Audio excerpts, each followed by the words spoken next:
Hey guys, तो आज हम एक्सप्लेन करने वाले हैं 2025 में रिलीज हुई मूवी तू मेरी मैं तेरा तू मेरी की पूरी कहानी को। मूवी की शुरुआत एक बच्चे से होती है जो नींद में चलने की बीमारी से जूझ रहा होता है। ये बच्चा कौन है ये हमें इस मूवी में आगे पता चलेगा।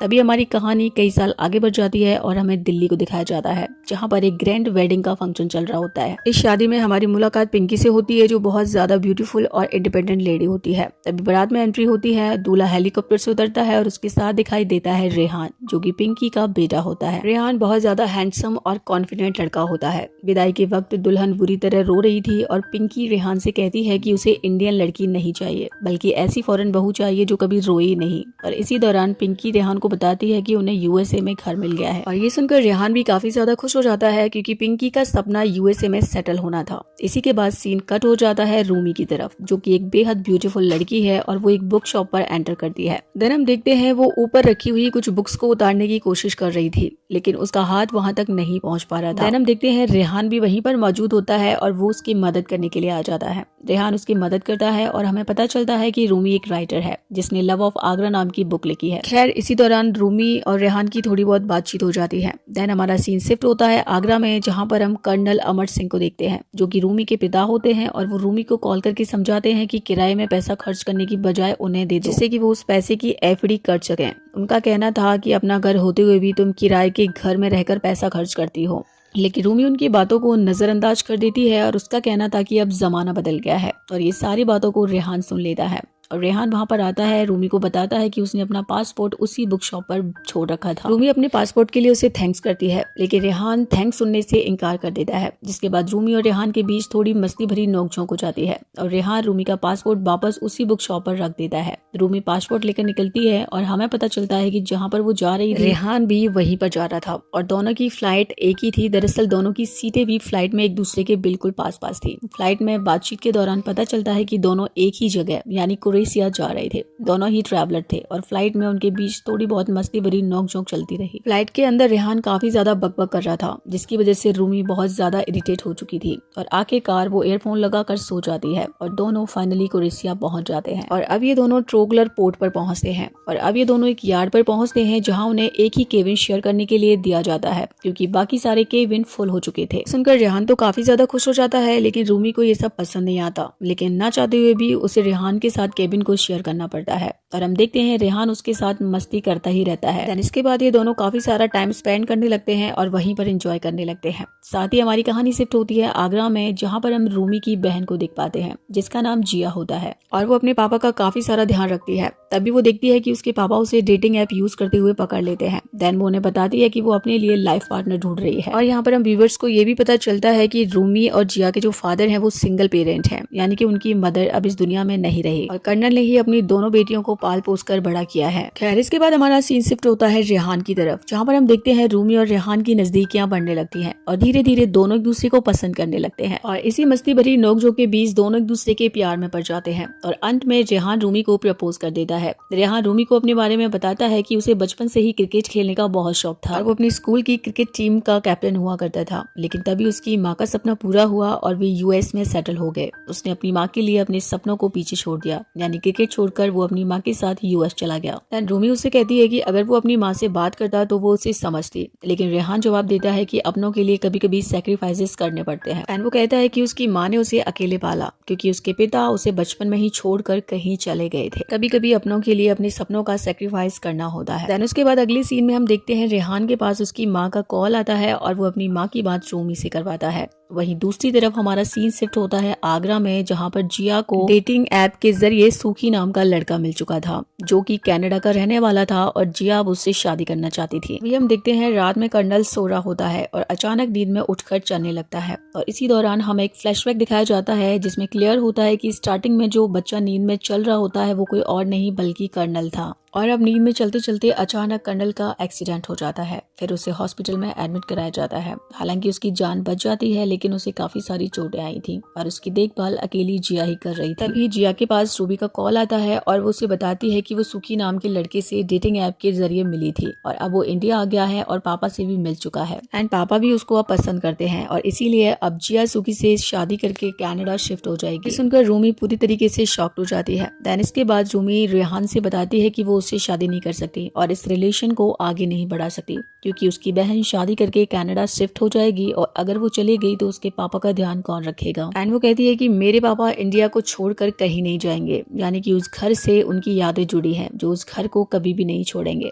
एंड वो कहती है कि अगर मैं तुमसे शादी करके यूएस चले जाऊंगी तो मेरे पापा अकेले रह जाएंगे और अब तक उनका ख्याल सिर्फ जिया रखती थी। अब मैं उसकी खुशियों का गला नहीं दबा सकती, वो कनाडा जाएगी और अब मैं अपने पापा की देखभाल खुद करूंगी। और इसके बाद रूमी वहां से वापस अपने घर आगरा चले जाती है और रेहान भी यूएस लौट जाता है। रूनी अपने पापा का काफी सारा ध्यान रख रही होती है। वहीं दूसरी तरफ हम रेहान को देखते हैं जो रूमी को बहुत मिस करता है और उसकी माँ ये सब कुछ देखकर समझ जाती है कि रेहान रूनी को बहुत मिस कर रहा है और उसकी माँ उसे समझाती है कि तुम जाओ और रूनी को यूएस लेकर आओ, चाहे जो भी हो जाए हार मत मानो, तुम्हें अपने प्यार के लिए लड़ना होगा। और अब ये बात सुनकर रेहान भी रेडी हो जाता है और फाइनली वो डिसाइड करता है कि वो इंडिया जाएगा और रूनी को लेकर आएगा और इसीलिए अब वो इंडिया पहुंच जाता है, जहां पर आगरा में वो रूनी से मिलता है। रूनी उसे देखकर बहुत ज्यादा खुश हो जाती है, लेकिन फिर भी वो अपनी फीलिंग्स को कंट्रोल करके उसके साथ जाने से मना कर देती है। वहीं अगले सीन में हम सुकी के पेरेंट्स को देखते हैं जो काफी लंबी चौड़ी बातें कर रहे होते हैं। वहीं पर 2 वेडिंग ऑर्गेनाइजर दिखाई देते हैं जो इस वेडिंग को ऑर्गेनाइज कर रहे होते हैं। एंड तभी वो कहते हैं कि उनके बॉस आने वाले हैं और जैसे ही उसका बॉस आता है तो हमें पता चलता है कि वो कोई और नहीं बल्कि रेहान होता है। और इस तरह रेहान अब रूमी की पूरी फैमिली से मिल लेता है, उसके पिता, बहन, सुखी और उसके पेरेंट्स सबके साथ हाय हेलो कर लेता है। रूनी उसे साइड में ले जाती है और कहती है कि तुम ये सब क्यों कर रहे हो, लेकिन रेहान कहता है तुम हार मान सकती हो, मैं हार नहीं मान सकता। खैर देन हम देखते हैं कि रूनी अपनी बहन जिया से बात करती है और पूछती है कि तुम्हारे एक्स के लिए तुम्हारे दिल में अभी भी फीलिंग्स हैं। ये सुनकर जिया एकदम चुप हो जाती है और उसका रिएक्शन साफ दिखता है कि शायद वो अभी भी अपने एक्स को मिस करती है। वहीं दूसरी तरफ रेहान रूनी के पापा को इम्प्रेस करने की हर संभव कोशिश कर रहा था, जैसे उसके साथ खाना बनाना, बातें करना और कई छोटी छोटी कोशिशें। देन हम देखते हैं कर्नल और रेहान दोनों एक साथ बैठकर ड्रिंक करते हैं और कर्नल अपने दिल की बातें शेयर करते हैं कि कैसे उन्होंने अपनी पत्नी के साथ पहले टाइम स्पेंड किया था और दूर खड़ी रूनी ये सब कुछ देख रही थी और उन दोनों को साथ में देखकर वो बहुत ज्यादा खुश होती है। खैर उसके बाद हम देखते हैं रूनी रेहान को बताती है कि जब उसने जिया से उसके एक्स के बारे में पूछा तो जिया के चेहरे को देखकर लग रहा था कि शायद वो उसे अभी भी मिस करती है। और अब क्या था, रेहान तो इसी मौके का इंतजार कर रहा था। उसने जिया के एक्स को अपना असिस्टेंट बनाया और वहीं पर ले आया। अब वो चाहता था कि किसी भी तरीके से जिया की शादी टूट जाए और वो कनाडा ना जा पाए। देन हम जिया के एक्स को देख पाते हैं जिसका नाम विकी है और अब विकी जिया से मिलता है और जिया उसे देखकर काफी ज्यादा शॉक्ड हो जाती है। और हम व्यूअर्स को यहाँ पर पता चल पाता है कि उसने उसके साथ ब्रेकअप सिर्फ इसलिए किया था क्योंकि वो कुछ भी कमाता नहीं था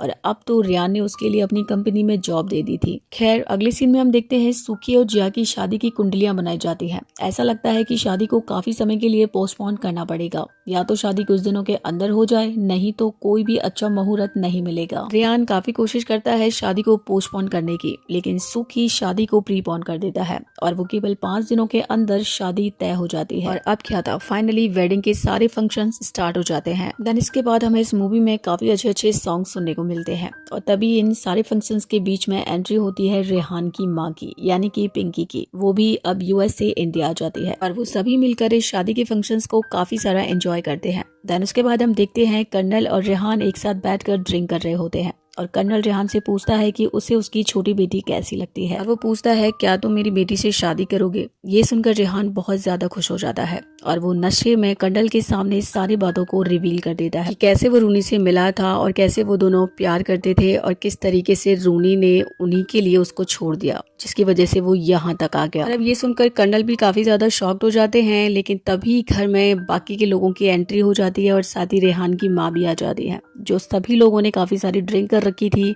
और काफी हंसी मजाक का माहौल चल रहा था। और अब रेहान की माँ सबके सामने नशे में कर्नल से कहती है कि तुम्हें यूएस सेटल होने में दिक्कत क्या है, क्योंकि अगर तुम वहां पर नहीं गए तो ये दोनों शादी नहीं करेंगे और अभी तो तुम मरने वाले भी नहीं हो, क्योंकि जब तक तुम नहीं मरोगे तब तक ये दोनों शादी नहीं करेंगे, तो या तो तुम खुद से मर जाओ या फिर हम तुम्हें मरवाएं। ये सुनकर रूनी को बहुत गुस्सा आ जाता है और वो रेहान की माँ को एकदम चिल्लाकर चुप करा देती है। अब तक तो माहौल केवल हंसी मजाक का चल रहा था, लेकिन अब मामला एकदम सीरियस हो जाता है। रेहान को ये देखकर बहुत गुस्सा आता है। तभी कर्नल भी अपनी बेटी से माफी मांगने के लिए कहते हैं और वो कहते हैं कि मैं तुम्हारे साथ यूएस चलने के लिए तैयार हूँ, मेरे पास्ट के लिए तुम अपने प्रेजेंट को खराब मत करो। और वो रेहान से कहते हैं तुम्हें भी अपने प्यार को सेक्रीफाइस करने की जरूरत नहीं है। लेकिन रेहान अब गुस्से में था और वो कहता है कि जो लड़की मेरी माँ से इस तरीके से बात कर सकती है मैं उससे शादी नहीं कर सकता। अपनी माँ को लेकर वहाँ से जाने लगता है, लेकिन तभी कर्नल जमीन पर गिर जाते हैं और उन्हें हॉस्पिटल में एडमिट कराया जाता है। हमारा सीन हॉस्पिटल में शिफ्ट होता है जहाँ पर सभी लोग बैठे हुए थे और पिंकी अपनी बेटी रेहान को समझाती है कि ये सब मेरी वजह से हुआ है और मिस्टेक मेरी ही थी, तो मैं खुद को ब्लेम करने की जरूरत नहीं है। रेहान भी साफ शब्दों में कह देता है कि किसी को मरवाने की बात उसे बिल्कुल भी एक्सेप्टेबल नहीं लगी। देन पिंकी आगे बढ़कर रूनी से सॉरी कहती है और रूनी भी दिल से उसे फॉरगिव कर देती है और वो भी उसे सॉरी बोलती है और दोनों इमोशनल होकर एक दूसरे को हग कर लेती हैं। देन तभी डॉक्टर वहाँ पर आती है और वो कहती है कि रूनी ने अपने पापा को समय पर बीपी की मेडिसिन नहीं दी थी और इसी नेग्लिजेंस की वजह से ये सब हुआ। और ये सुनकर रूनी टूट जाती है और जोर जोर से रोने लगती है। देन वहाँ पर रेहान जाता है और उसे संभालता है और इसके बाद सीन शिफ्ट होता है कर्नल और रेहान की बातचीत पर। कर्नल रेहान से बात करते हैं और कहते हैं कि वो यूएस जाने के लिए रेडी है, लेकिन रेहान साफ कह देता है कि तुम्हें वहाँ ले जाने वाला कौन है, तुम यही इंडिया में रहोगे। और इसी बात पर दोनों के बीच एक गहरी इमोशनल कन्वर्सेशन होती है। देन इसी के साथ जिया की शादी हो जाती है और वो कनाडा चली जाती है और वहीं रेहान भी यूएस लौट जाता है। जिसके बाद कर्नल अपनी बेटी को काफी समझाते हैं कि वो अपनी जिद छोड़ दे और यूएस चले जाए और मैं भी तुम्हारे साथ यूएस जाने के लिए रेडी हूँ। लेकिन रूनी जानती थी कि उसके पापा इंडिया को छोड़कर कहीं नहीं जाना चाहते, वो केवल मजबूरी में उसके साथ जाने के लिए हाँ कर रहे हैं। और वहीं दूसरी तरफ रेहान भी रूनी को भूल नहीं पाता, वो हर टाइम उसे मिस करता रहता है। तभी उसकी माँ उसे समझाती है कि अगर वो यहाँ पर नहीं आ सकती तो क्या हुआ, हम तो आगरा जा ही सकते हैं। वो कहती है कि तुम पहले ही मेरे लिए अपने क्रिकेट वाले ड्रीम को सेक्रीफाइस कर चुके हो और अब और नहीं, हम खुद यूएस छोड़ देंगे और इंडिया जाकर सेटल हो जाएंगे। और अब फिर क्या था, नेक्स्ट सीन में हम देखते हैं रेहान सीधे इंडिया पहुंचकर रूनी के पास जाता है और उसे शादी के लिए प्रपोज करता है और कहता है कि हम लोग इंडिया शिफ्ट हो गए हैं, तुम यूएस नहीं आई तो क्या हुआ, हम ही इंडिया आ गए और अब हम तेरे ही घर में तेरे बाबा के साथ रहेंगे, मेरी साथ मेरी माँ भी होगी, अब बता क्या तू इसके लिए रेडी है। जिसके बाद सबके सामने रूनी को शादी के लिए प्रपोज कर देता है और ये देखकर सभी लोग बहुत खुश हो जाते हैं और साथ में रूनी भी हाँ कर देती है और दोनों एक दूसरे को हक करते हैं और इसी हैप्पी एंडिंग के साथ ये मूवी यहीं पर एंड हो जाती है। सो गाइज, आपको ये मूवी कैसी लगी आप मुझे कमेंट सेक्शन में जरूर बताइएगा। तो मिलते हैं नई वीडियो में नई मूवी के साथ, तब तक के लिए bye bye, see you, take care, Tata.